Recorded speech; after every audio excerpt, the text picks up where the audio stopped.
पर्यावरणपूरक गणेशमूर्ती घडवणाऱ्या मूर्तिकारांना महापालिकेचा दिलासा.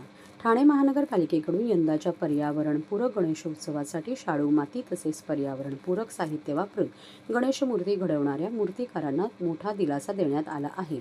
महानगरपालिकेच्या वतीने प्रायोगिक तत्त्वावर मोफत जागा उपलब्ध करून देण्याचा निर्णय घेण्यात आला असून प्रथम येणाऱ्यास प्रथम प्राधान्य या तत्त्वावर जागांचे वाटप करण्यात येणार असल्याचे आयुक्त सौरभराव यांनी नमूद केले. यासाठी इच्छुक मूर्तिकारांनी संबंधित प्रभाग समिती कार्यालयाकडे 15 जून 2026 पर्यंत अर्ज सादर करणे आवश्यक आहे. प्राप्त अर्जाची छाननी करून उपलब्धतेनुसार 15 जुलै 2026 पर्यंत जागा व शाडू माती मोफत उपलब्ध करून देण्यात येणार आहे. महापालिकेकडून फक्त जागा उपलब्ध करून दिली जाणार असून शेड, वीज व पाणी यांसारख्या सुविधा मूर्तिकारांनी स्वतः उपलब्ध करून घ्यायच्या आहे. तसेच शाडू माती ठाणे महानगरपालिकेच्या महिला बचत गट तसेच हवा प्रदूषण प्रयोगशाळा वर्तकनगर येथे उपलब्ध करून देण्यात आली आहे.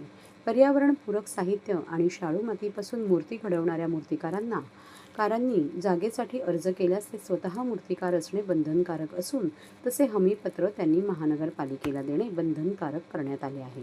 पर्यावरणपूरक साहित्य शाडू मातीने मूर्ती घडवणाऱ्या मूर्तिकारांनी त्यांच्या मंडपाबाहेर पर्यावरणपूरक मूर्ती उपलब्ध आहेत असा आशयाचा 3 बाय 5 फूट आकाराचा फलक लावणेही आवश्यक आहे.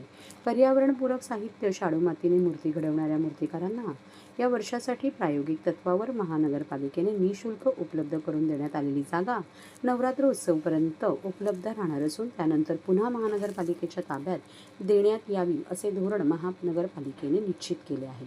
दरम्यान जागतिक पर्यावरण दिनानिमित्त 5 जून ते 7 जून या कालावधीत ठाणे महानगरपालिकेच्या पर्यावरण विभागातर्फे हिरानंदानी इस्टेट परिसरातील जैवविविधता उद्यान येथे शाडू मातीच्या गणेशमूर्ती बनवण्याची कार्यशाळा आयोजित करण्यात आली आहे.